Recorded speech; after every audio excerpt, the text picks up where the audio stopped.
On Glory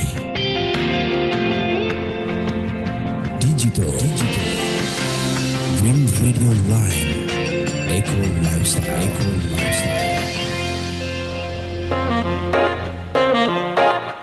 Sesaat lagi kita akan mendengarkan program Special Talk Show. Program ini akan membahas perkembangan aksi dan solusi seputar lingkungan, menghadirkan narasumber yang kompeten di bidangnya. Special Talk Show hanya di www.greenradioline.id. Selamat mendengarkan.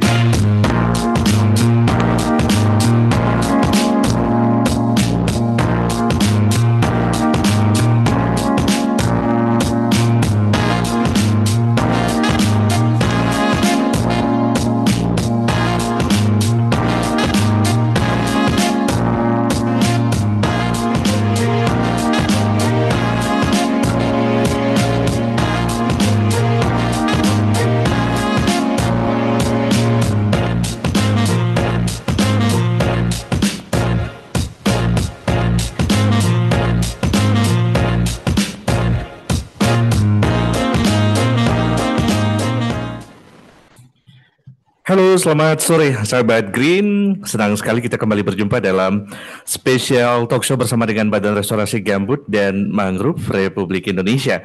Kita akan berbicara terkait dengan berbagai macam kebijakan berkaitan dengan rehabilitasi dua ekosistem, yaitu ekosistem gambut dan ekosistem mangrove secara umum di Indonesia dan secara khusus di Provinsi Riau. Dan sebelumnya kita juga sudah berbicara banyak terkait dengan tema-tema menarik ya, baik itu soal kearifan lokal, bagaimana kemudian bisa berpengaruh terhadap kebijakan-kebijakan rehabilitasi ekosistem. Lalu juga kita bicara tentang skema-skema pendanaan. Lalu juga kita berbicara tentang peran-peran pendampingan, kelompok kerja, dan pengembangan BUMDes lain sebagainya. Local wisdom juga dan inkubasi bisnis yang kemudian itu punya efek terhadap upaya-upaya kita untuk menjaga ekosistem dari kerusakan atau dari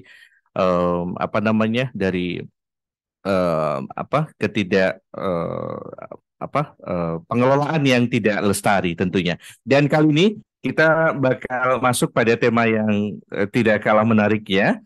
Sore hari ini kita akan berbincang terkait dengan dukungan dunia internasional untuk kegiatan rehabilitasi ekosistem mangrove di Indonesia dan secara spesifik di Provinsi Riau. Nah, tentunya saya nggak bakalan sendiri, saya ditemani oleh 3 narasumber kita yang mudah-mudahan nanti bisa menjelaskan kepada kita seperti apa kemudian dunia internasional menaruh perhatian penting pada Indonesia terkait dengan kebijakan rehabilitasi ekosistem mangrove. Oke, baik sahabat Green, seperti biasa Anda bisa mendengarkan kami di live streaming di www.greenradioline.id. Selamat bergabung dan selamat mendengarkan. Oke, baik, langsung saja kita sapa satu persatu narasumber yang sudah bergabung secara virtual Zoom. Yang pertama ada Bapak Teguh Priyo Adi Sulistyo, merupakan Kepala Kelompok Kerja Program dan Anggaran Badan Restorasi Gambut dan Mangrove Republik Indonesia. Assalamualaikum Pak Teguh. Waalaikumsalam Mas. Selamat sore. Selamat sore. Sehat. Ya, gimana kabarnya Pak Teguh, sehat ya? Alhamdulillah. Oke, baik. Terima kasih sudah menyempatkan waktunya. Dan juga sudah bergabung bersama kita ada Bapak Dr. Wahyu ya. Beliau merupakan Direktur Mobilisasi Sumber Daya Sektor dan Regional KLHK. Betul ya? Kita sapa. Assalamualaikum Pak Wahyu. Waalaikumsalam warahmatullahi wabarakatuh. Salam sehat. Baik.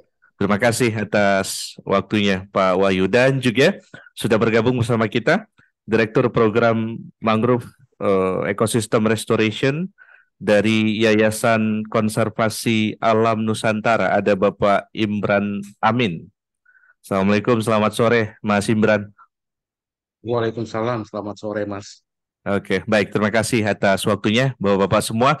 Oke, seperti yang saya kemukakan di awal tadi, ini satu tema yang menarik dan saya pikir juga sahabat Green atau masyarakat yang menaruh perhatian ataupun minat terhadap isu-isu lingkungan juga menyimak seperti apa kemudian dukungan ataupun perhatian dunia internasional terhadap upaya-upaya rehabilitasi ekosistem. Dan hari ini kita berbicara tentang rehabilitasi ekosistem mangrove.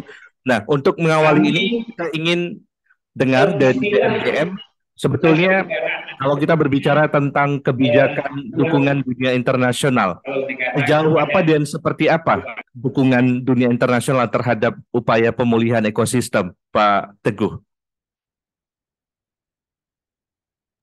Ya, baik. Terima kasih teman-teman nih Green Radio Ya, sesuai dengan apa hashtagnya Green ya. Kita senang sekali bisa diskusi di sini. oke. Eh, jadi barangkali sebagai gambaran awal saya ingin cerita sedikit Ya, Indonesia itu betapa potensinya si mangrove Indonesia gitu. Jadi teman-teman sekalian pendengar Green Radio yang saya hormati, saya cintai, teman-teman kalau kita lihat total mangrove di dunia itu mm, luasnya sekitar 16,53 juta hektar. ya, 16,53 juta hektar. Nah, di Indonesia itu 20%-nya ada di Indonesia. Jadi mm, kita sekitar 3,31 juta hektar ada di Indonesia mangrove.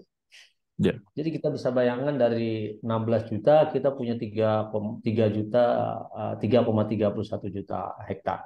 mm, Nah, ini adalah potensi yang luar biasa ya, yang kalau nanti Pak Wahyu Marjoko pasti bisa lebih mendetailkan.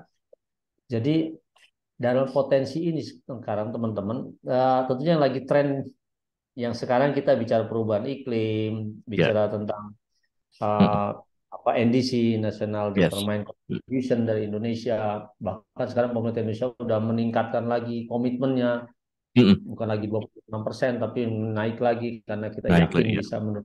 Mm, Nah, teman-teman, mangrove ini menjadi potensi yang sangat luar biasa dalam menyimpan karbon ya, yang di atas, yang above ground maupun yang below ground. Nah, mm, yang below groundnya itu menurut penelitian yang dilakukan itu menyimpan karbon 5 kali lipat daripada jumlah karbon yang disimpan di above-nya, di atasnya. oke, ya, Jadi bayangkan teman-teman kalau mangrove ini terangkat rusak, ya, jadi 5 kali lipat karbon yang ditahan itu akan terlepas. terlepas, ya, Nah, oke, kita membayangkan kalau ini terjadi di dunia gitu ya, yang punya mangrove yang cukup luas, mm, punya di Indonesia, maka potensi untuk peningkatan emisinya luar biasa. Oleh ya, karena itu, sekarang teman-teman, eh, dunia internasional sangat concern terhadap bagaimana kita merehabilitasi kawasan mangrove, ya, termasuk juga di Indonesia. Oleh karena itu, komitmen banyak negara sekarang sudah melirik ke Indonesia, ya, dan kita sebenarnya punya potensi yang besar karena apa, teman-teman? Eh, Sebagian mangrove kita itu eh, masih tergolong baik lah. Jadi mm, dari 3,31 juta eh, mangrove di Indonesia, ya, itu 2,6 jutanya masih dalam kondisi baik. relatif masih baik ya, oke, Masih baik. Yang 617, sekiannya itu yang masih perlu kita rehabilitasi. mm, Oleh karena itulah BRGM mendapat perintah dari Pak Presiden untuk merehabilitasi 600.000 hektar. ya, Jadi tentunya kami bersama-sama dengan kawan-kawan KLHK yang menetapkan ya, kebijakannya di KLHK, teman-teman, kami melaksanakan eksekusinya di lapangan. Kira-kira seperti itu. Nah, kembali oke, ke soal komitmen internasional.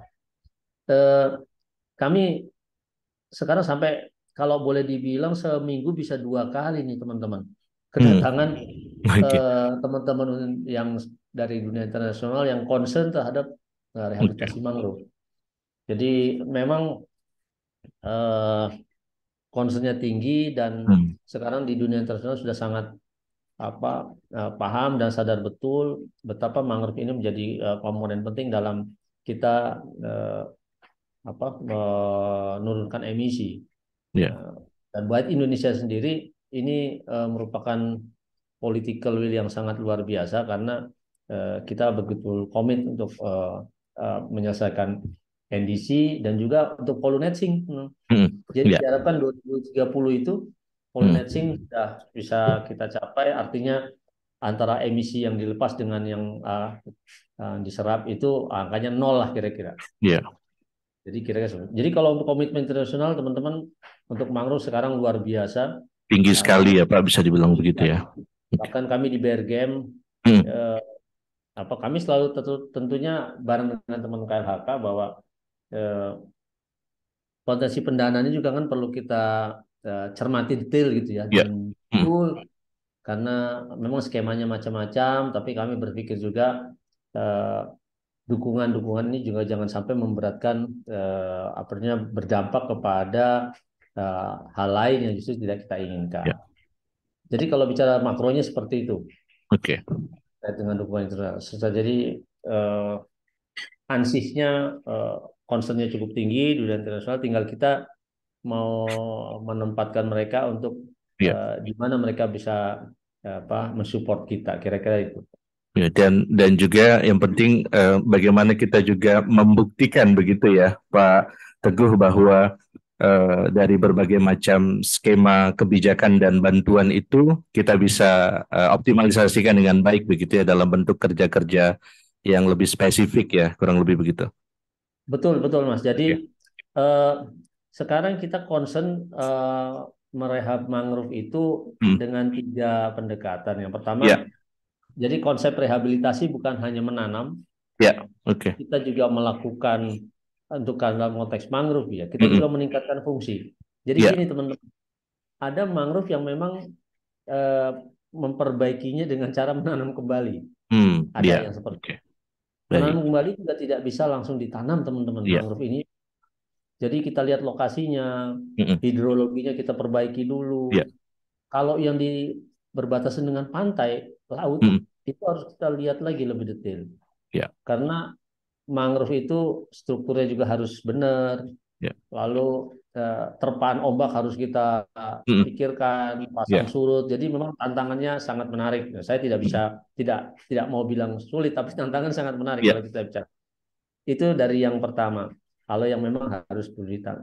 Jadi harus cocok antara lokasi dengan jenis tanamannya dan lain-lain. Nah, yang kedua, ada yang mangrove dalam kondisi masih baik, tapi bisa kita tingkatkan. Nah, misalnya apa? Di beberapa tempat sekarang itu masyarakat sudah mengembangkan wisata mangrove. Oke. Ini luar biasa. Kalau teman-teman misalnya jalan ke kalau di kawasan hutan, Jawa Wahyu Marjoko punya lokasi banyak. Misalnya di Alas Purwo itu mangrove-nya bagus. Teman-teman bisa jalan di sekitar lokasi mangrove. Bahkan sekarang lokasi-lokasi tertentu untuk pre-wedding, Mas. Iya, udah banyak ya. Tingkatkan itu. Jadi kita tingkatkan fungsinya bukan hanya jadi tanaman, tapi untuk fungsi wisata. Ada lagi yang ditingkatkan menjadi fungsi edukasi. Jadi masyarakat ternyata senang. Orang-orang kota itu diajak menanam mangrove, lalu menangkap kepiting yang kecil-kecil di situ. Jadi bahkan kemarin saya baru ada kesempatan ke Pekalongan, ke Demak. Di sana masyarakat mulai mengembangkan camp-camp untuk berkemah di kawasan mangrove. Ya digigit nyamuk sedikit-sedikit nggak apa-apa. Gitu kira-kira. Nah, yang ketiga yang kita kembangkan dalam konteks rehab mangrove adalah memelihara, menjaga. Jadi teman-teman, arang mangrove ini adalah arang terkuat yang harganya kalau diekspor itu lebih tinggi, paling tinggi dari arang kayu lainnya. Sehingga kami berprinsip yang baik pun, kondisi baik harus kita jaga. Karena potensi untuk dieksploitasi secara asal-asalan juga tinggi. Karena tadi harga arang mangrove itu tinggi, apalagi kalau diekspor tuh harganya paling tinggi arang. Lalu kayunya kalau dipakai untuk peralatan bangunan gitu kan karena termasuk kayu yang sangat kuat. Jadi kami mengembangkan yang namanya rehabilitasi mangrove itu bukan hanya menanam, tapi juga meningkatkan fungsinya dan juga adalah memelihara yang baik karena tekanan terhadap mangrove ini juga makin tinggi. Dan satu lagi teman-teman, Ya. sekarang kita sudah punya teknologi mengembangkan bersama masyarakat. Produk-produk mangrove itu bisa didiversifikasi untuk berbagai berbagai macam produk ya. Ada yang jadi sirup, jadi makanan ringan, dan satu lagi yang kalau teman-teman kemarin di G20 itu batiknya pakai pewarna alami dari mangrove. Oke. Jadi nilai ekonomi dari mangrove ini sekarang cukup tinggi. Dan sekarang banyak negara-negara yang tadi kalau kita kembali kepada dukungan internasional, mereka banyak datang ke kita mensupport untuk pemberdayaan masyarakat, untuk pengembangan produk-produk dari mangrove dan lain-lain. Jadi dunia sekarang sudah sadar betul bahwa mangrove itu bukan hanya direhabilitasi dengan ditanam, tapi juga kemudian dikembangkan produknya dan lain-lain. Satu lagi, Mas, kemarin saya sempat ke Kaltara, beberapa teman-teman tambak udang ikan itu ternyata sudah merasakan. Jadi tambak-tambak yang dulunya orang beranggapan kalau tambak ada mangrove-nya nanti daunnya rontok jadi racun. Ternyata ada beberapa petani tambak yang kita ada ajak diskusi, mereka merasa bahwa ada mangrove-nya itu udang yang tadi ukuran 1 kilo 30 40 50 dengan mangrove-nya bagus itu ukuran jadi 30, artinya udangnya jadi gemuk-gemuk gitu. Iya. Oke. Jadi 1 kilo tadinya 40 50 ekor sekarang 30 ekor. Dan juga harganya juga bisa bersaing. Nah, ini yang sekarang dunia internasional melihat potensi ini ke Indonesia. Yeah. Sehingga banyak negara-negara yang terakhir malah Arab Saudi, Uni Emirat Arab juga concern ke mangrove. Oke. Dari Jerman, Prancis, Amerika, gitu. Mereka sudah datang ke Indonesia, dan yang sudah sekarang sudah jelas komitmen yang sudah mulai berjalan adalah dari World Bank. Dari mana? Bisa diulang dari mana tadi, Pak? Dari Bank World Bank ya. Oke. World Bank ini ada 2 skema, ada grantnya juga yang dikelola oleh teman-teman KLHK, dan ada loan-nya juga yang dikelola oleh BRGM. Ini juga kita insya Allah akan mulai tahun depan proyeknya, dan ini merupakan proyek kalau kami di sini menyebutnya proyek merah putih gitu. Jadi karena ini akan dilihat ini jadi pilot project untuk seluruh dunia internasional ya. Untuk pengolahan mangrove di Indonesia, dan ini menjadi show window kita di dunia internasional dalam konteks pengolahan. Kira-kira itu sementara yang bisa saya ceritakan terkait dengan dukungan internasional. Pokoknya internasional sekarang sudah well informed betul dan sangat concern dengan mangrove. Pokoknya total ya Pak, dunia internasional mendukung Indonesia untuk pemulihan ekosistem mangrove gitu ya. Betul. Oke. Baik. Oke, kita geser ke Pak Wahyu. Pak Wahyu, mungkin juga dari sisi KLHK, ini kementerian yang juga leading ya dalam sektor, bahkan banyak sekali penegasan-penegasan yang diberikan Presiden Jokowi langsung kepada Menteri LHK atau juga dalam forum-forum dunia internasional terkait dengan environment dan lain sebagainya. Nah, tentu dengan dukungan-dukungan yang real tadi disampaikan oleh Pak Teguh tadi, itu tentu dalam konteks politik ekonomi global, politik global ada tantangan ya, bagaimana Indonesia betul-betul mampu menjawab peran bahwa Indonesia bisa mengelola atau menekan lajunya emisi gas rumah kaca dan emisi karbon yang terlepas karena sebut saja karena kelalaian kita untuk menjaga 2 ekosistem itu. Dari KLHK sendiri melihat apa yang menjadi tantangan dalam konteks dukungan dunia internasional ini, Pak, supaya negara-negara yang memang memulai skema-skema kerjasama ini bisa trust dan bisa sustainable dalam mendukung kebijakan pemulihan ekosistem. Silakan Pak Wahyu. Ya, Terima kasih sahabat hijau. Salam bertemu dengan kami. Saya Wahyu dari KLHK, khususnya dari Direktorat Jenderal PPI ya, Ya, Pengendalian Perubahan Iklim.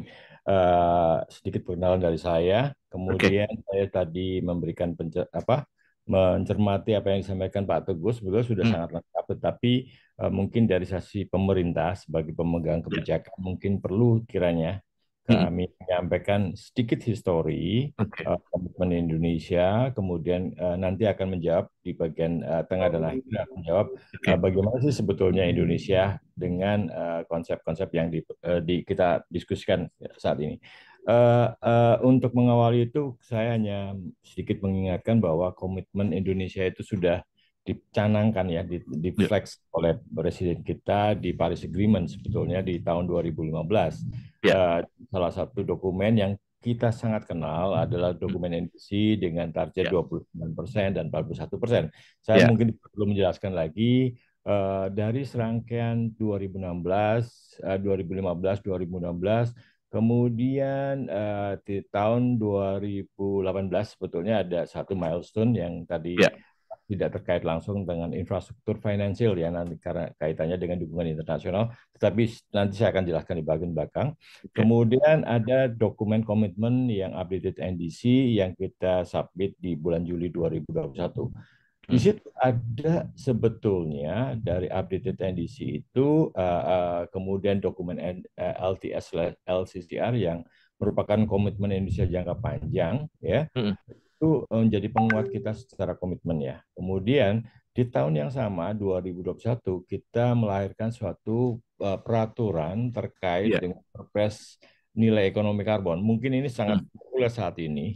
ya, Perpres nomor 98 tahun 2001 yang diikuti dengan peraturan-peraturan menteri turunannya, dan baru beberapa minggu yang lalu kita juga menerbitkan suatu peraturan menteri tentang nilai ekonomi karbon ya nomor hmm, 21 tahun 2022. Ini sebenarnya saling berangkai satu sama ya, lain mulai tahun 2015. Dan setelah Perpres 98 yang dirilis oleh Bapak Presiden 2 hari sebelum beliau di KTT Perubahan Iklim World Leader Summit di Glasgow di COP26, beliau mempertegas lagi bahwa komitmen ini salah satu yang dikonsider adalah terkait dengan karbon. Nah, kalau ya, kita bicara karbon, sebetulnya kenapa kita sekarang begitu kuat terhadap rehabilitasi yang disampaikan Pak Teguh tadi, rehabilitasi mangrove, hmm, forest dan segala macam? Karena adalah di NDC kita ya, rasio terbesar dari kontribusi di sektor volume sebetulnya, ya, yang oke. selanjutnya diikuti oleh sektor energi. Disitulah Hmm, sebetulnya kita momen yang sangat kuat ya. Kemudian di bulan September tahun ini kita mensubmit lagi komitmennya lebih kuat lagi yang kita hmm, sebut dengan enhanced NDC, di mana dari 29% sudah kita naikkan ambisinya menjadi 31,89%. Kemudian secara dari bantuan atau kerjasama internasional, kita kebijakan kerjasama internasional ini nanti hmm, konsekuensinya dengan banyaknya bantuan yang masuk ke Indonesia sebetulnya. Nah, disitulah sudah meningkat dari 43,20. Jadi memang dari hitung-hitungan kami di KLHK secara policy dan hmm, hitung-hitungan secara data itu memang sangat sangat visible buat ya, kita ya untuk memperkuat sana. Itu yang sebetulnya menjadi dasar kita kenapa komitmen-komitmen ini dan mendrive secara operasional program-program yang dijalankan oleh BRGM contohnya.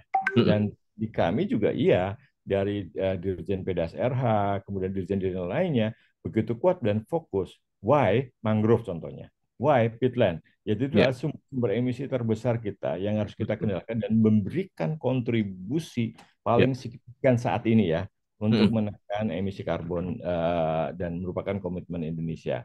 Kemudian dari situ sebetulnya dari peraturan-peraturan yang kita rilis dari Perpres 98, Permenek dan segala macam, sebetulnya di situ ada program yang kita definisikan sebagai result based payment atau pembayaran berbasis kinerja. hmm, Semua yang kita terima dan ini sudah berhasil loh ya. Sudah berhasil, sudah kita terima uangnya. Kita mengikuti kontribusi untuk menjaga kontribusi itu melalui sektor volume. Dan hmm, salah satu di dalam sektor volume yang sangat signifikan adalah mangrove. Dan yes, aksinya kita sangat banyak, sehingga kita paling tidak ada contoh ya. Contoh saja untuk bahan berbasis Hinda yang sudah diterima Indonesia adalah dari Green Climate Fund. Itu internasional, dukungannya untuk ke sana sebetulnya. Kemudian kita sudah mendapatkan 103,78 juta US dollar. Dan uang itu sudah ada di sini. Salah satu modality yang dipakai teman-teman dari PRGM juga dari dana itu. Iya. Itu sudah alokasikan dan mulai digerakkan untuk rehabilitasi mangrove dan segala macam. Kemudian di provinsi-provinsi juga sekarang menerapkan result-based payment. Selain nanti ada regulasi implementasi yang lain. Kalimantan Timur contohnya juga sudah jelas. Nah, itu ada juga kerjasama dengan IAKN sebetulnya dari program Forest Carbon Partnership Facility atau dari World Bank ya. Kita terima 110 juta US dollar untuk posisi satu Kalimantan Timur, dan diantaranya itu juga mangrove juga gitu ya. Kemudian ada peatland juga. Kemudian Jambi juga demikian, kurang lebih 70 juta US dollar. Nah, ini adalah komitmen-komitmen yang bukti kinerja kita diakui secara internasional bahwa kita berhasil loh ya. Nah, melihat dari contoh-contoh ini sebetulnya internasional seperti yang disampaikan Pak Teguh, ini sekarang mengeroyok Indonesia, mau bersama dengan Indonesia, tidak hanya dari pembayaran berbasis kinerja sebetulnya. Kemudian tadi Pak Teguh sudah menyampaikan dari World Bank juga sudah komitmen baik grant maupun loan-nya akan masuk ke kita untuk lebih memperkuat rehabilitasi mangrove atau recovery dan segala macam terkait mangrove. Teman-teman di lapangan juga sangat aktif sekarang. Ada IAKN yang memberikan pendampingan langsung implementasi di lapangan. Itu contoh yang sedang terjadi dan akan semakin kuat. Kemudian sebetulnya ada satu peluang yang kita coba fasilitasi dan akomodasikan melalui yang kita sebut dengan perdagangan karbon sebetulnya. Nah, sekarang juga banyak sekali dari private business to business yang masuk ke mekanisme itu untuk sebetulnya pendanaannya nanti akan memperkuat modality atau mobilisasi pendanaan ke kegiatan-kegiatan rehabilitasi mangrove, hulu dan atau sektor hutan dan yang lain sebagainya. Jadi sebetulnya ini sudah kita garap, sudah kita komitmen dari lama. Tetapi justru di 2 tahun terakhir ini meningkat sangat-sangat pesat. Jadi jangan heran kalau nanti internasional akan berbondong-bondong, dan itu sudah terjadi untuk bekerja sama dengan Indonesia. Oke, baik. Tahan dulu di situ Pak Wahyu, Pak Teguh juga. Kita mesti break dulu, Bapak semuanya. Nanti juga saya akan ke Mas Imran. Sahabat Green, menarik ya apa tadi yang disampaikan oleh dua narasumber kita terkait dengan komitmen dan dukungan dunia internasional dan juga sekaligus upaya pemerintah Indonesia untuk terus bisa leading ya, membuktikan bahwa Indonesia bisa jadi epicentrum ya atau contoh keberhasilan dalam kebijakan pengelolaan rehabilitasi ekosistem baik itu forest, peatland ataupun mangrove dan lain sebagainya. Nanti kita bakalan lanjut kembali, teman-teman jangan kemana-mana, tetap di Special Talk Show karena kami akan segera kembali selepas pariwara berikut ini.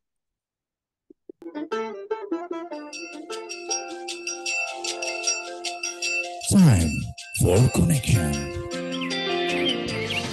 Your air on Glory. Digital.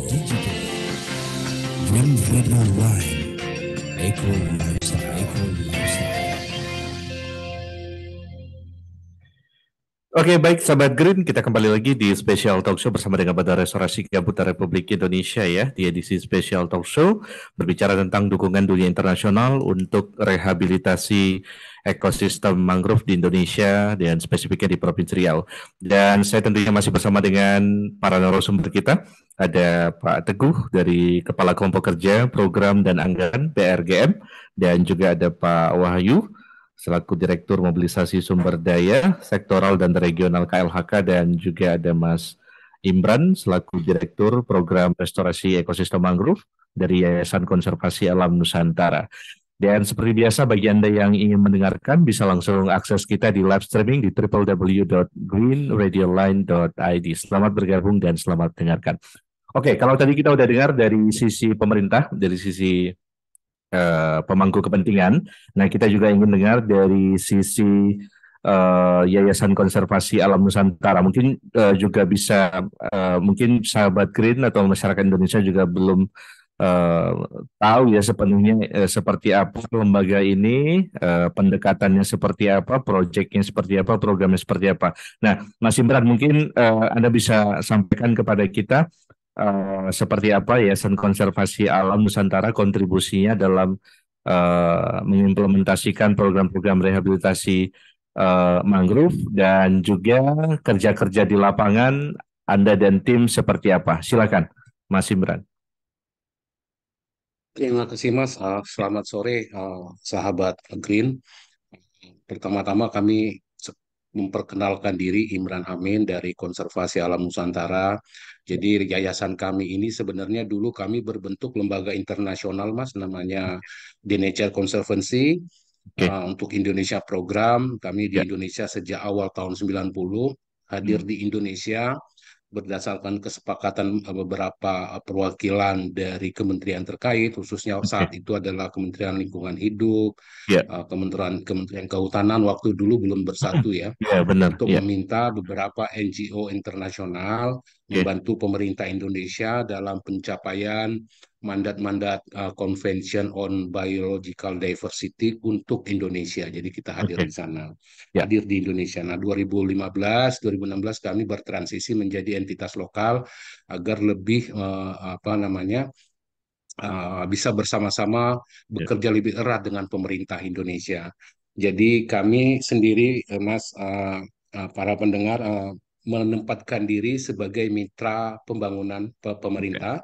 Ya kan sejak awal semenjak zaman The Nature Conservancy memang tidak memposisikan diri sebagai lembaga yang berkoar-koar saja ya. tanpa memberikan kontribusi langsung, dan kita berusaha mengharmonisasikan kegiatan-kegiatan yang merupakan sudah dijadikan strategik program di pemerintah, kita coba sinergiskan, Mas. Oke. Nah, terkait dengan program izin, suara saya kedengaran dengan jelas kah? Karena saya nggak pakai Jelas, mikrofon. sangat-sangat jelas, Mas Imran, sangat jelas. Silakan dilanjutkan. Ya, Baik, terima kasih. Bapak Ibu sekalian, Pak Teguh, Pak Wahyu, terima kasih juga atas informasi-informasi yang disampaikan tadi. Izinkan kami menyampaikan beberapa hal. Sebagai sebuah lembaga independen, kami memang melihat beberapa aspek dari segi ya. pengolahan mangrove ini. Oke. Seperti disampaikan tadi oleh Pak Teguh, sebelumnya kita punya komitmen Ya, di Paris Agreement di 2016, terkait dengan komitmen kita untuk penurunan emisi sekitar ya, 834 juta ton karbon ya. ya. Itu kurang lebih 29% yang sudah disampaikan tadi oleh Pak Wahyu. Nah, ini sebuah komitmen yang menurut kami yang perlu kita apresiasi kepada pemerintah, bahwa Oke. pemerintah kita juga sudah memang mulai bersungguh-sungguh untuk melakukan upaya-upaya terencana, terprogram untuk penurunan emisi ini yang memang target kita cukup besar. Dan Ya, ini menjadi perhatian dunia lagi-lagi karena Indonesia seperti disampaikan Teguh tadi punya potensi mangrove yang cukup besar. Ya, seperlima bahkan ada beberapa data menunjukkan kita mungkin bisa sampai seperempatnya ya. mangrove dunia itu ada di Indonesia. Nah, Oke. dari beberapa data ini, kandungan karbon yang dipercaya yang ada di wilayah pesisir ini, khususnya di daerah gambut dan mangrove ini, bisa diperkirakan sepertiga karbon yang ada di dunia ini ya ada di wilayah pesisir ini. Ya, Jadi selain jumlah dari mangrove-nya sendiri, jumlah karbon yang terkandung saat ini adalah memang sebagian besar ada di wilayah-wilayah mangrove ini. Nah, ini memang penting, Pak. Jadi ya. dari data-data ini sangat penting untuk kita lihat. Nah, mungkin izinkan kami menyampaikan melalui program Merah, ini kita melihat ini Mangrove Ecosystem Restoration Alliance. Kita kenapa menyebutkan aliansi? Karena kami melihat uh, penanganan permasalahan mangrove ini tidak bisa ditangani oleh pihak-pihak, oleh salah satu pihak saja, apakah pemerintah Oke. saja atau swasta saja. Nah, ini harus kita dudukan bersama-sama. Mm-mm. Nah, Ya, kami mencoba melibatkan para pihak, khususnya swasta, karena swasta merupakan salah satu sumber pendanaan yang potensial untuk kita ya, kembangkan di Indonesia, karena mereka punya kewajiban untuk melakukan tanggung jawab sosial dan lingkungannya.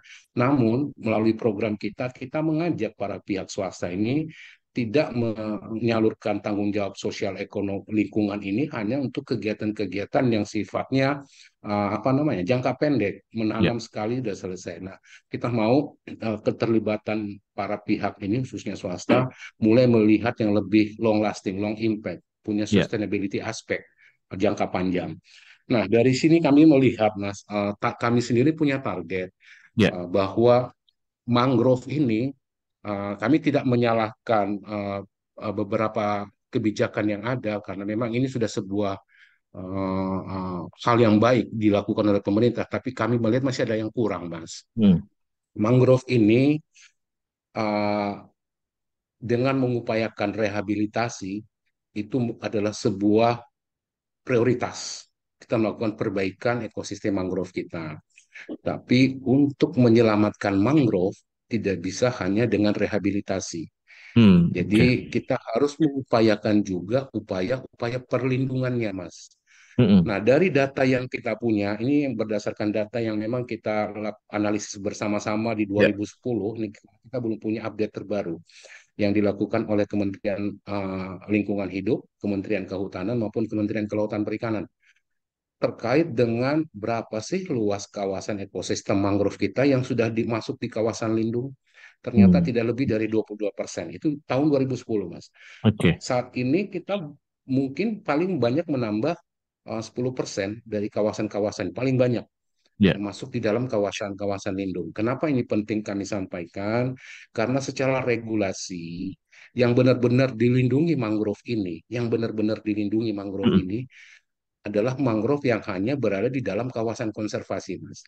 Artinya ada 70% ekosistem mangrove kita yang terancam keberadaannya. Jadi perlu dipikirkan bagaimana melindungi mangrove ini. Alhamdulillah banget konsen-konsen kita ini sudah kita sampaikan ke pemerintah dan disambut baik. Saat ini Kementerian Lingkungan Hidup dan Kehutanan mulai memikirkan, Mas, pengembangan peraturan pemerintah di level peraturan pemerintah untuk bagaimana mangrove ini bisa dilindungi dan dikelola dan dimanfaatkan oleh masyarakat secara baik, tidak hanya rehabilitasi. Karena ini penting ada kebijakan ini hadir, karena mungkin tadi seperti yang disampaikan, kita tahu Perpres 120 tahun 2020 terkait dengan mandat BRGM, itu kan memang BRGM ini hanya dimandatkan di rehabilitasinya, Mas, khusus untuk mangrove. Tapi kalau untuk gambutnya sudah lebih holistik di Perpres 120 ini. Jadi, tapi mangrove-nya hanya dimandatkan di rehabilitasi. Nah, kalau kita lihat di isinya, kan memang hanya dari upaya penyemaian, pembibitan, penanaman, perawatan. Itu mandat yang ada di Perpres 120. Nah, bagaimana dengan upaya-upaya perlindungannya? Nah, kita isi dengan peraturan pemerintah ini yang mudah-mudahan ini bisa kita golkan dalam beberapa bulan ke depan, Mas, karena untuk menghasilkan sebuah peraturan pemerintah memang membutuhkan waktu, tapi paling tidak ini sudah ada upaya ke sana. Nah, kenapa kami sampaikan tadi perlindungan tadi ini? Karena selain tadi kekosongan tata kelola, kita ada namanya Undang-Undang Cipta Kerja ya. Ini sudah benar-benar memberikan arahan lagi kepada upaya-upaya pemanfaatan kawasan, bahwa semua pemanfaatan kawasan, Mas, itu harus berdasarkan rencana tata ruang. Nah, kalau rencana tata ruang ini tidak mengakomodir ekosistem mangrove tadi sebagai fungsi lindung di dalam peruntukan ruangnya, maka keterancamannya makin tinggi, Mas. Jadi makanya dengan peraturan pemerintah yang sedang kita godok ini, itu kita memberikan masukan agar peraturan pemerintah ini bisa memberikan amanah kepada daerah, kepada pemerintah daerah pada saat mereka melakukan pembuatan rencana tata ruang, ekosistem mangrove ini diupayakan dijadikan fungsi-fungsi lindung. Tidak harus 100% dari mangrove ini kita minta untuk fungsi lindung, tapi paling tidak ada beberapa persen lah yang dialokasikan. Kami apresiasi sebenarnya dengan Jawa Tengah, Jawa Timur, provinsinya ya, sudah mengalokasikan beberapa ekosistem mangrove mereka yang tidak masuk di dalam kawasan hutan yang dikelola oleh Kementerian Lingkungan Hidup. Jadi kawasan-kawasan yang dikelola oleh provinsi, mangrove-nya mereka masukkan dalam fungsi perlindungan setempat. Nah, ini sebuah contoh yang perlu diikuti oleh provinsi lain. Jadi Nah, khusus terprotek Riau gitu ya? misalnya. Baik. Khusus Riau, ini sebenarnya kami melakukan program di Riau juga salah satunya untuk melihat karena Riau ini penting sebagai provinsi yang juga berbatasan dengan negara lain Ya, dan juga sebagai provinsi yang punya potensi ekosistem mangrove yang besar. Artinya kalau kita bicara potensi termasuk di dalamnya adalah masalah karbon. ya. Nah, ini mungkin perlu diverifikasi kalau ada yang mau verifikasi terkait dengan kandungan karbon yang kami temukan di Riau, Hmm. ternyata cukup tinggi, Mas. Oke. Di beberapa sampel yang kami temukan itu Seperti apa? Iya. melebihi dari penelitian-penelitian lain yang dilakukan secara umum kandungan karbon di mangrove. Kami bisa sampai di Riau Iya. ini kami mendapatkan data bahwa 1.600 kurang lebih ya Hmm. ton karbon per hektar ini yang kita temukan ada di Riau. Artinya ini lebih tinggi dari daerah-daerah lain. Ini setara kurang lebih bahkan lebih tinggi di beberapa titik dari Sumatera Selatan yang juga punya ekosistem mangrove baik dan juga mungkin di daerah Papua. Jadi termasuk tinggi karbon yang ada di mana di Provinsi Riau. Nah, dengan adanya Perpres tadi yang seperti disampaikan Pak Wahyu, Perpres 98 terkait dengan pembangunan ekonomi karbon, ini penting buat pemerintah daerah melihat karbon yang mereka punya ini seperti apa dan Ya. bagaimana ini bisa dimanfaatkan ke depan. Ada mekanisme yang sudah dikeluarkan oleh Menteri LHK di Perpres 21 yang sudah disampaikan juga oleh Pak Wahyu tadi. Ini bagaimana ini terkait dengan pemanfaatan dan mungkin ke depannya kalau perdagangan ini sudah clear aturan mainnya seperti apa dan pembagiannya kepada masyarakat setempat Hmm. dan bagaimana dana-dana yang didapatkan bisa dikembalikan lagi untuk perlindungan mangrove yang ada di sana, ini bisa menjadi potensi pendanaan buat Provinsi Riau. Nah, ini mungkin Mas Ya. sebagai pengantar awal sebelum saya kembalikan Mas, ini ada penting empat hal yang Hmm. paling utama Ya. perlu kita perhatikan dalam Ya. upaya pengolahan mangrove ini. Hmm. Yang Silakan. pertama tadi kegiatan restorasi dan rehabilitasinya penting. Oke. Cuman memang perlu dibarengi oleh sebuah perencanaan. Artinya rehabilitasi ini jangan ada, oh perusahaan ini, oh saya punya dana sekian, ayo kita tanam di mana? Oh kita tanam di sini aja. Nah, jadi harus didasari oleh sebuah perencanaan, Mas. Tadi sudah disampaikan oleh Pak Teguh bahwa untuk melakukan rehabilitasi ini tidak boleh sembarangan. Ada beberapa titik yang harus mungkin bisa kita lakukan penanaman, tapi ada beberapa titik kita utamakan dulu perbaikan ekosistemnya dulu, Ya. mungkin hidrologinya dulu kita benerin dengan mengupayakan mangrove itu tumbuh sendiri. Karena Hmm. secara teori mangrove yang tumbuh sendiri itu lebih sehat dan lebih kuat. Oke. Jarang sekali mangrove yang tumbuh sendiri itu kena angin topan hancur.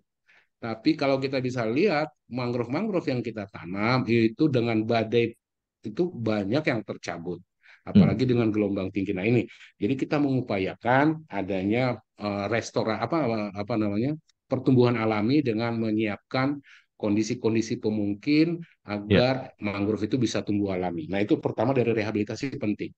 Nah yang Hmm. kedua perencanaan. Jadi rehabilitasi ini harus didasari oleh sebuah perencanaan yang baik.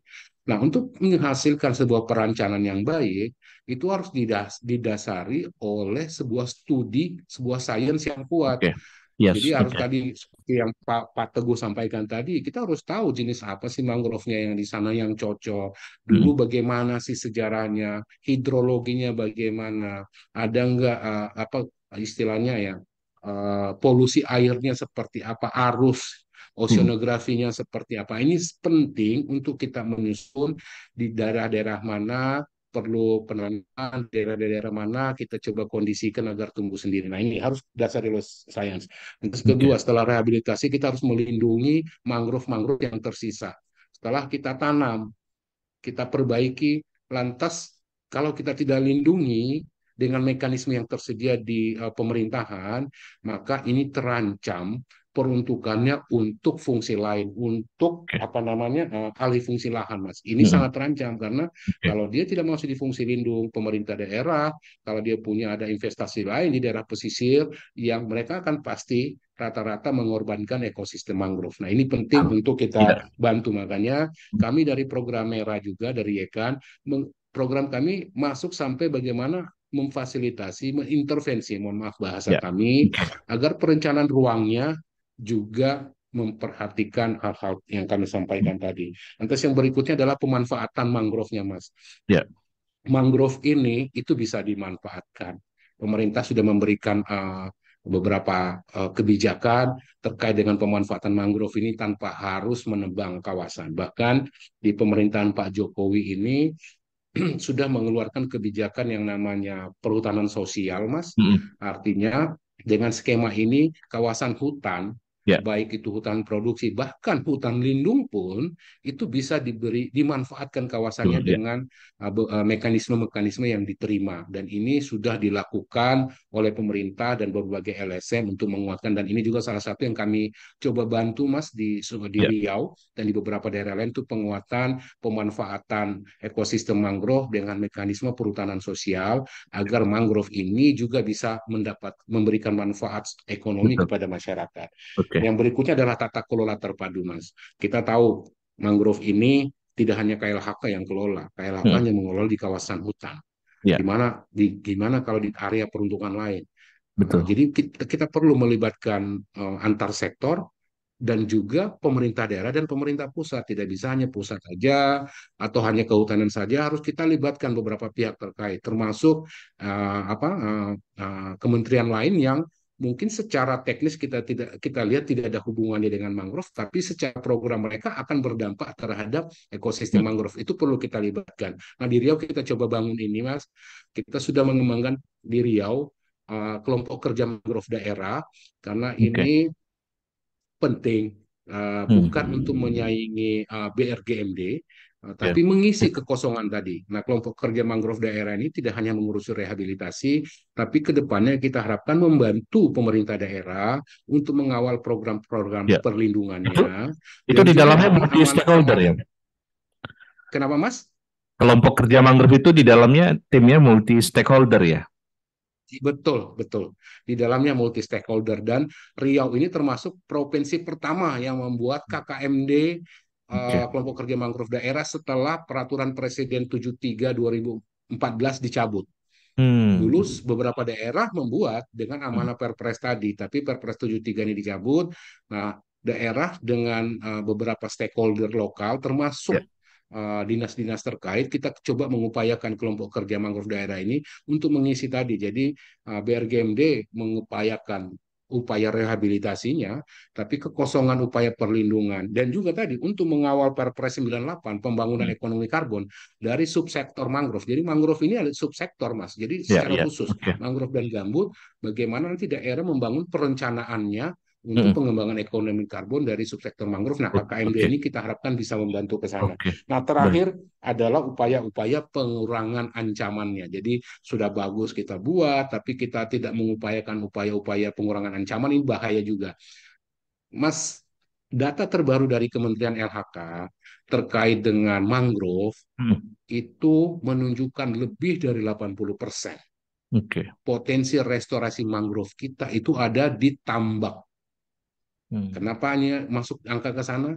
Kenapa KLHK memasukkan ke sana? Karena dari KLHK melihat bahwa tambak ini dulunya adalah mangrove. Tidak mungkin asal KLHK membuat potensi restorasi ini, potensi rehabilitasi hampir Ya. 85% dari target yang disampaikan tadi, itu datanya harusnya ada di tambak. Artinya ancaman terbesar ini adalah alih fungsi lahan. Nah, kalau KLHK hanya bermain sendiri tanpa juga ada komitmen dari Kementerian Kelautan Perikanan Oke. untuk membuat aturan bagaimana tambak-tambak ini, kita tidak melarang tambak, kita Ya. mendukung ekonomi perikanan budidaya, tapi melihat tambak-tambak seperti apa sih yang kita perbolehkan, bagaimana mekanismenya. Nah, makanya kami juga di program Merah, Mas, di Yekan ini mencoba mengembangkan sebuah metode baru yang kita sebut secure. Nah, ini karena kita lihat tambak sudah terlanjur banyak, kita Oke. mau mencoba merehabilitasi tambak ini, tapi masyarakat tidak dirugikan. Ya, Nah, ya. kita mencoba mengawinkan dengan bagaimana meningkatkan produksi Baik. tambaknya, tapi luasan tambaknya kita kurangin. Nah, ini ada metode yang kita coba kembangkan. Jadi kita kurangin, yang kita kurangan ini kita jadikan kita kembalikan menjadi ekosistem mangrove, tapi tidak merugikan si petambak. Petambak tetap jalan, Tapi hasilnya lebih baik daripada pada Oke. saat dia punya tambak yang 4 hektar, 5 hektar. Nah, kita Ya. jadikan tambaknya jadi 2 hektar, 4 hektarnya kita jadikan mangrove. Nah, ini kita sedang uji coba di Kalimantan Timur, sedang dalam proses juga di Kalimantan Oke. Utara, sedang dalam proses juga di Sumatera Selatan. Seperti itu, Mas. Nah, mungkin itu Oke, sebagai baik. pengantar awal untuk diskusi. Terima kasih, Mas. Oke, baik, terima kasih. Saya pikir sangat komprehensif ya dari Mas Imran ya. Ini sayang sekali waktu kita sangat terbatas ya, tapi menarik untuk direspon. Mungkin saya ingin mungkin Pak Teguh dan Pak Wahyu bisa merespon mungkin kalau kita ambil satu sisi terkait dengan sinkronisasi dan proteksi. Artinya gini, mungkin kalau di level pusat relatif apa ya, relatif sudah bagus ya kebijakan dan segala macam. Tapi kemudian bagaimana kita bisa intervensi di level lokal tadi, bagaimana proteksinya supaya supaya ekosistem ini juga terproteksi, tidak kemudian teralih fungsi, legalitasnya aman. Tentu itu domain dari pemerintah lokal. Nah, bagaimana kemudian sinkronisasi dan intervensi ini bisa dilakukan oleh KLHK dan BRGM? Mungkin dari Pak Teguh dulu, terus nanti Pak Wahyu. Silakan Pak Teguh. Ya, terima kasih teman-teman sekalian. Ya, Jadi memang salah satu tantangan dalam rehab mangrove adalah sinkronisasi kebijakan ya, ya, harmonisasi sehingga pelaksanaan di lapangan ini ya. bisa smooth. Memang kalau kami di BRGM regulasinya kita menggunakan regulasi yang dibuat oleh teman-teman di KLHK. Hmm. Jadi Oke. kebijakan di KLHK kami melaksanakan di lapangan untuk khususnya malah di 9 provinsi. Tapi Ya, kira-kira salah satu tantangannya adalah tadi disampaikan bagaimana kita mensinergikan kebijakan. Nah, kalau di kami, di Perpres kami, teman-teman, jelas di situ di 9 provinsi harus dibangun yang namanya TRMD, Tim hmm. Restorasi Mangrove Daerah. Oke. Ini adalah eh, semacam task force yang dibuat oleh gubernur. Hmm. Itu SK Di Gubernur langsung ya Pak ya? Iya, dibentuk oleh gubernur. Oke, Dibentuk oleh dibentuk oleh gubernur. gubernur Ya, yang anggotanya adalah semua stakeholder yang ada di daerah oke, yang oke, ditugaskan oleh gubernur untuk mendukung percepatan rehabilitasi mangrove. oke. Inilah sebenarnya satu eh, apa satu milestone penting gitu dalam kita melakukan upaya sinergi antara kebijakan pusat daerah Ya, sehingga benang merahnya bisa tetap nyantol gitu ya, dari ya. nah yang kedua eh, dalam konteks rehab mangrove tadi disampaikan juga oleh Mas Imran bahwa eh, sekarang masyarakat di lokal di daerah dengan Hmm. kearifan lokalnya sudah sangat paham betul gitu Ya. bagaimana pentingnya ekosistem mangrove ya Hmm. bukan hanya tanaman tapi ekosistem mangrove-nya itu Ya. sehingga secara teknis sebenarnya eh, di lapangan kami tidak banyak menemukan kendala-kendala yang luar biasa seperti yang disampaikan Pak Imran tadi. Memang kendala teknis pasti ada, kecocokan lahan dan lain-lain, intervensi untuk daerah yang sudah eh, apa sudah menjadi tambak keterlanjuran, sudah Ya. jadi tambak dan lain-lain. Jadi ada masalah tenurial juga yang harus kita Ya. selesaikan. Hmm. Secara umum masyarakat di daerah sebenarnya sudah memahami betul bagaimana peran ekosistem mangrove ini buat buat kehidupan mereka gitu secara ekonomi maupun secara fungsi-fungsi lingkungan. Jadi eh, kalau saya melihat tantangannya di situ. Tapi dengan adanya TRMD atau di Ya. luar 9 provinsi atau di Riau ada KKMD juga mau bentuk TRMD juga. Ini kita berharap ya, ini adalah ya tadi saya terus sampaikan ini jadi milestone penting ini menjadi apa kata kunci gitu untuk kita bisa dengan teman-teman di daerah bisa satu punya pemahaman yang sama, persepsi yang Hmm. sama, bahasa yang sama. Ya. Bagaimana kita mengelola kawasan ekosistem mangrove ini menjadi Ya. lebih baik gitu. Dan tadi Hmm. disampaikan oleh Pak, ya kita memang sekarang dengan teman-teman KLHK dan teman-teman para pihak lainnya memang sedang mendorong untuk perpres pengelolaan ekosistem mangrove. Jadi ini akan menjadi payung untuk kita dalam melaksanakan rehabilitasi mangrove secara holistik. Jadi tidak hanya yang kalau tadi Pak Mas Imran bilang yang dijaga benar di kawasan konservasi saja, ya betul. Iya, iya, betul. Ya. Di kawasan lain, lahan milik, APL dan lain-lain, di kawasan produksi pun mangrovenya masih harus kita perbaiki. Jadi dengan adanya PP ini kita berharap dari pusat sampai ke daerah nanti punya bahasa yang sama. Selain secara teknis di lapangan ada tim restorasi mangrove daerah atau kelompok kerja mangrove daerah. Saya pikir itu kalau Baik, untuk siap.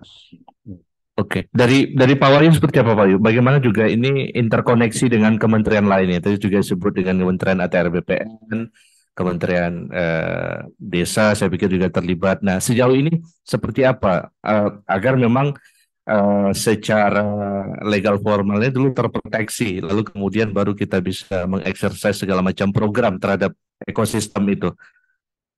Silakan Pak Wahyu. Ya, terima kasih. Jadi kalau melihat posisi kami, Direktorat Jenderal PPI, sebenarnya memang tidak secara langsung menangani koordinasi dan kolaborasi itu. Akan lebih tepat ada di Direktorat Jenderal Bidas RH dan BRGM yang biasanya memang khusus untuk mangrove dan hal-hal lain yang terkait dengan rehabilitasi maupun konservasi mangrove itu sendiri.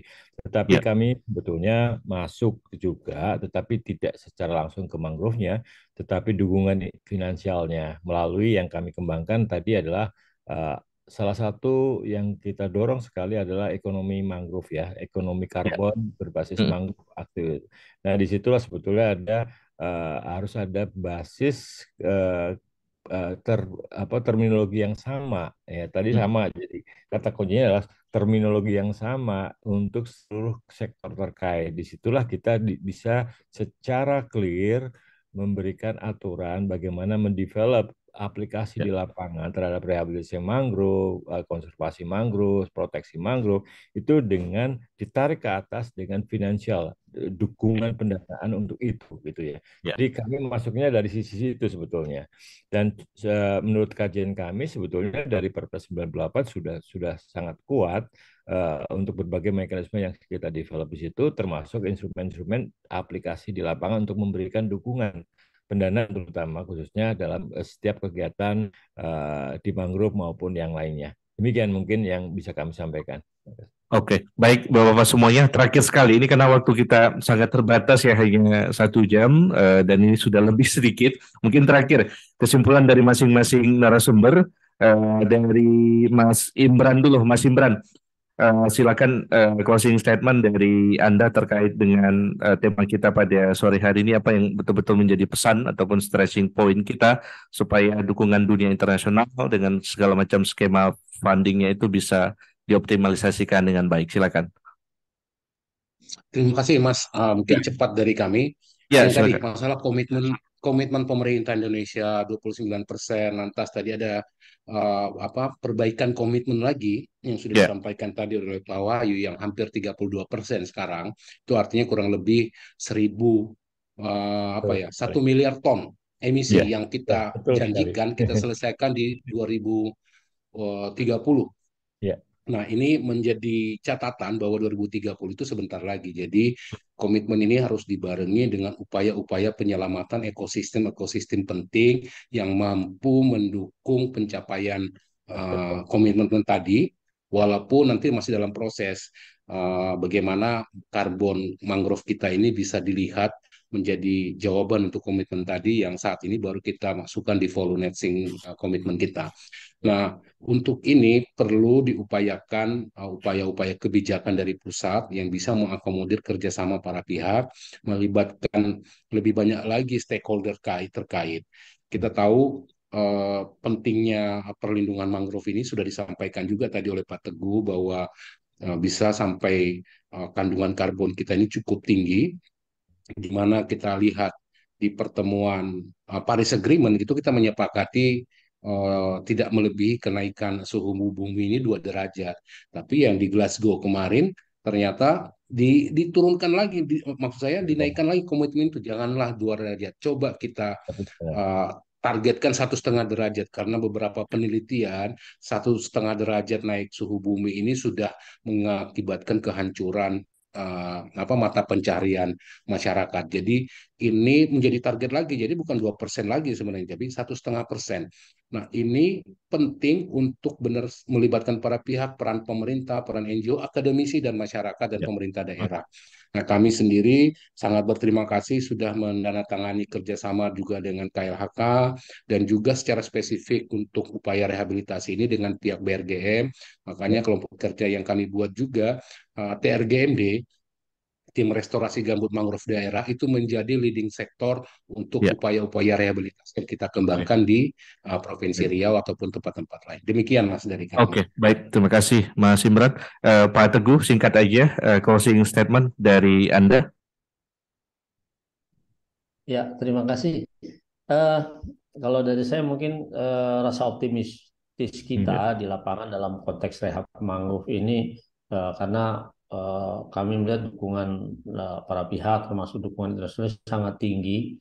Jadi marilah kita sama-sama komitmen gitu, kita sama-sama tunjukkan bahwa Indonesia memang serius dan yakin bisa kita laksanakan kalau kita laksanakan secara bersama-sama dan semangat dengan bahasa yang sama gitu untuk kaitan pengelolaan mangrove yang baik. Saya pikir itu. Terima kasih, Pak. Baik, terima kasih. Terakhir Pak Wahyu, kesimpulan dari Anda ataupun closing statement. Terima kasih. Jadi diskusi kita sore hari ini benar-benar memberikan gambaran kepada kita, kita sudah maju lebih cepat lagi, lebih kuat lagi untuk kolaborasi ya. Jadi kita tidak melihat dari siapa dan bagaimana kita berposisi, tetapi ini adalah kepentingan bersama, dan ini sangat kita harapkan untuk didorong jauh lebih kuat lagi. Dan saya yakin juga internasional begitu aware dengan ini, dengan posisi Indonesia. Jadi Indonesia dilihat sebagai satu kesatuan. Ada NGO, ada non-party stakeholder yang lain, ada pemerintah daerah, itu sebagai suatu utuh ya, yang berkomitmen, dan ini yang mulai terjadi. Jadi saya sangat optimis seperti yang disampaikan Pak Teguh, ini akan mewujudkan komitmen kita di 2030 melalui berbagai kolaborasi yang ada di lapangan. Demikian. Oke, baik. Terima kasih Dr. Wahyu, Direktur Mobilisasi Sumber Daya Sektoral dan Regional KLHK, dan juga sebelumnya terima kasih Pak Teguh Priyo, Kepala Kelompok Kerja Program dan Anggaran BRGM, dan Mas Imran, Direktur Restorasi Ekosistem Mangrove ya, Yayasan Konservasi Alam Nusantara. Terima kasih Bapak-Bapak atas waktunya, dan juga terima kasih sahabat Green, Anda telah mendengarkan kami di www.greenradioline.id. Perbincangan kita sore hari ini terkait dengan dukungan dunia internasional untuk rehabilitasi mangrove di Indonesia secara umum dan secara spesifik di Provinsi Riau. Mudah-mudahan memberikan khazanah nilai tambah informasi yang sangat bermanfaat buat kita dalam memahami kerja-kerja kerja-kerja pemulihan ekosistem ya, dan mudah-mudahan kita juga bisa berkontribusi untuk terus mendorong lingkungan kita untuk tetap lestari tentunya. Terima kasih atas kebersamaan Anda. Kita jumpa lagi dalam edisi spesial talk show berikutnya dengan narasumber dan isu yang beragam tentunya. Saya Rafzan Dali pamit undur diri dari ruang dengar Anda. Terima kasih atas segala perhatian. Stay green on Green Radio Line.